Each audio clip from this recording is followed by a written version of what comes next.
don't judge a lens by its housing. No, that doesn't. No, you can't. You can fully judge a lens by its housing. Actually, don't judge a lens by its focal length and f-stop. Yeah, that works. Don't judge a lens. Don't judge a lens by its focus distance and f-stop. Focal length. Focal distance. I said focal distance. Don't judge. Don't judge a lens by its focal distance. Length. No, focal length. Focal length. I did it to you.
p.m. Tape 42, guys. It's actually 11:04. Battle of the Bokeh. Fun with flags, okay. No, let's We start are again. creating this new No, series. hang on. Let's start it again. Let's start again. Okay, take 44. So we'll do it. We'll do it seriously. No, I'm doing this. This is my video. This is my series. Fuck off. We are creating this new series that isn't about bike racing or politics. You can make that stone face. It's on camera. I'm keeping this in. Skank face. This is about politics or bike racing. I just said politics. It's not a review. It's not a review type video. This is a search, an experiment, a journey, any one of those three words to find who or what lens does the best bokeh. Because good bokeh is super hard to objectively list or name as good, bad. This is a personal mission that y'all are joining in on. So, Father, what do you consider good bokeh? To me, good bokeh is all about the making the subject of the photo pop, making sure the person or the subject that you're looking at is separated as much as possible from the background. Now, yeah, that's fine. That's also the technical version of what you're supposed to be doing with it. Yeah. But to me, it's about making that background into the best looking painting, Yeah. or making the pop come so much that you just forget about what you're looking Yeah. at in the background, and all that's important to you is the subject matter. To me, that doesn't mean just plain bokeh. To me, it means swirly, interesting,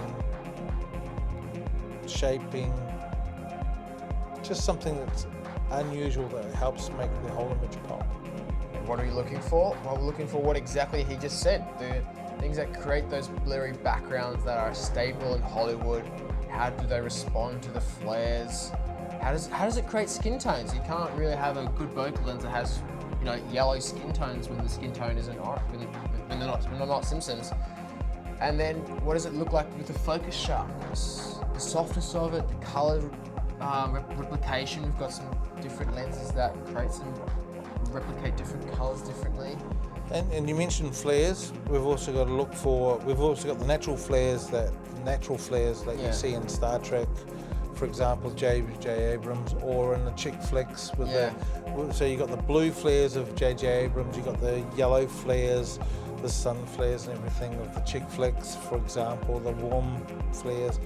And then you've got these new ones coming through now, which are your red flares and your purple flares, and even but the only thing I haven't seen yet is a green flare. So, who is in the battle? Just briefly, we've got the Russian Helios lenses. We've got some Super Takuma Japanese lenses. We've got some modern lenses. Basically, we've got And, lenses from China, Japan, Yep. Russia, and Germany. Yeah. Why are we doing this? Who cares, right? Who cares about bokeh? Well, bokeh is pretty cool. Bokeh is so important in movies and film. It's in every movie. And the answer that I hope to have is, who does it better, vintage or modern? So many filmmakers are going back to vintage glasses because they look better than the modern glasses. And it's especially because digital sensors plus new glass, very sharp image. Does that do good bokeh? It's clinical. Yeah. New glass with new cameras is clinical. It's very cynical. That's the rhyme. So we are starting off with the Canon 50mm f1.8 portrait lens. So let's bring it up with this bad boy. That's it right there. Got it for a good price, and we got it because it's automatic. It's actually an automatic lens, and it does everything we want it to do.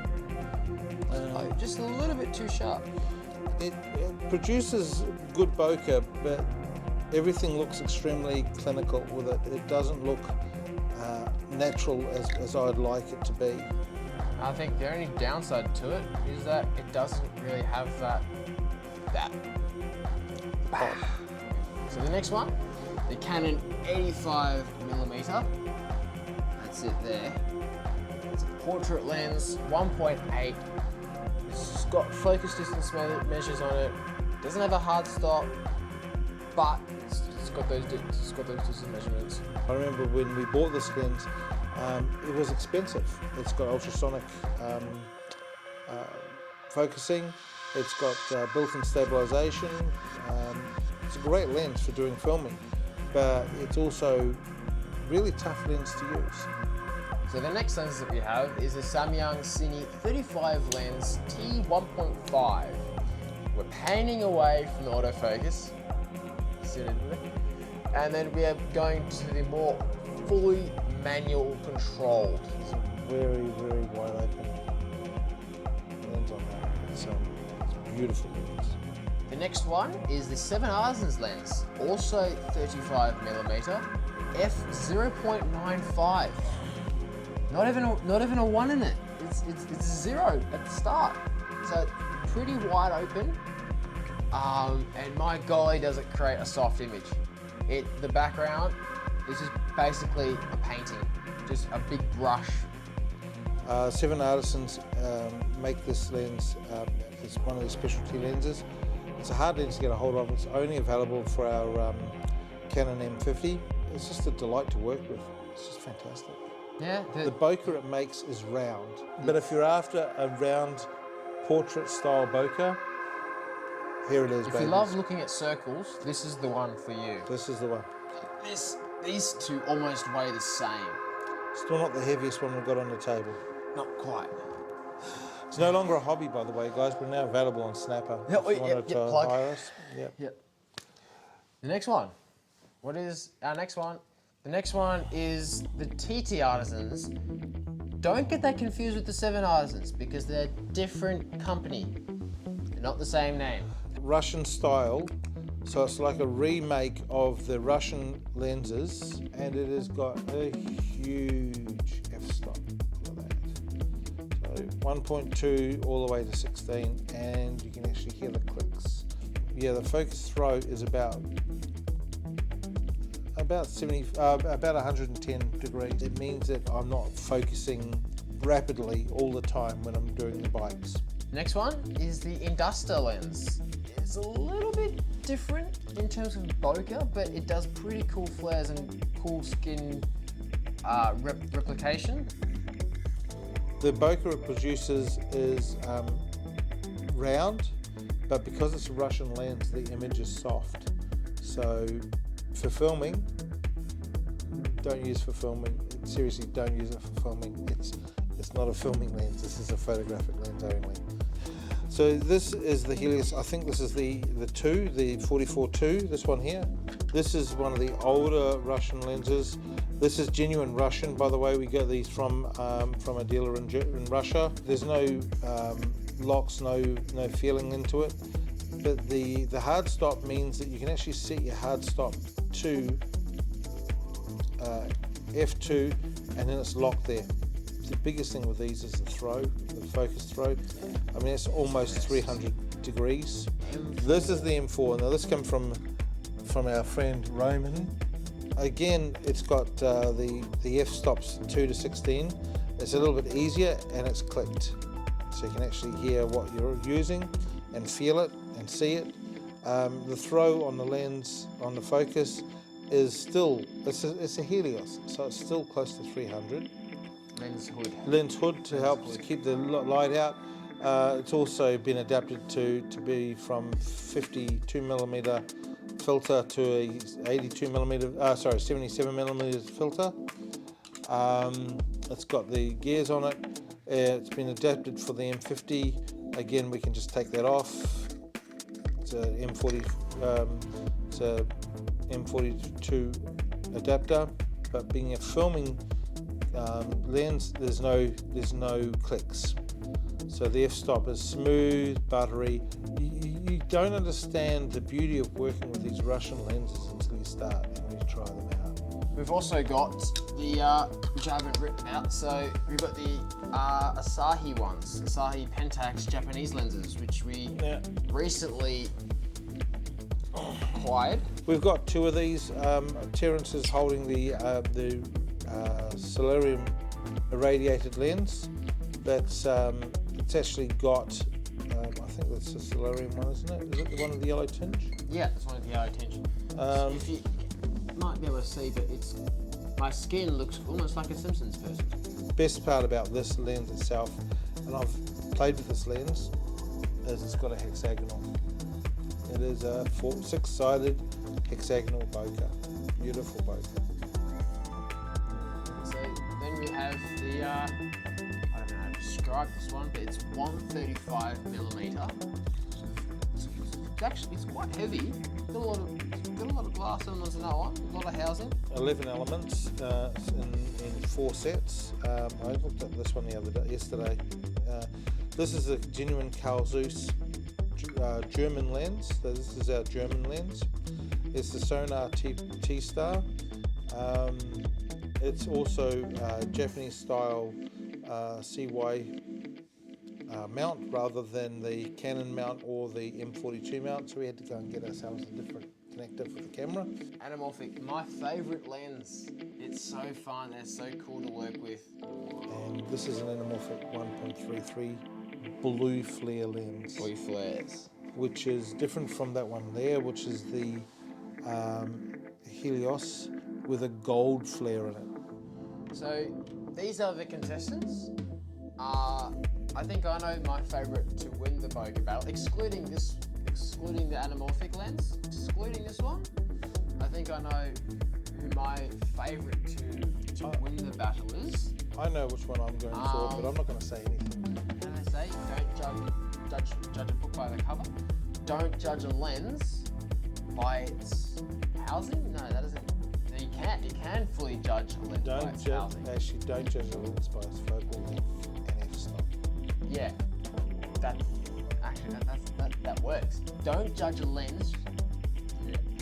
Don't judge a lens by its focus distance and f-stop. Focal distance. I said focal distance. Don't judge a lens by its focal Distance. length. No, focal length. I did it to you, motherfucker. So, anyway, I hope you enjoyed this. Terence, any closing thoughts? Stay informed. I'm still in your lines. This is my series now. Take 57.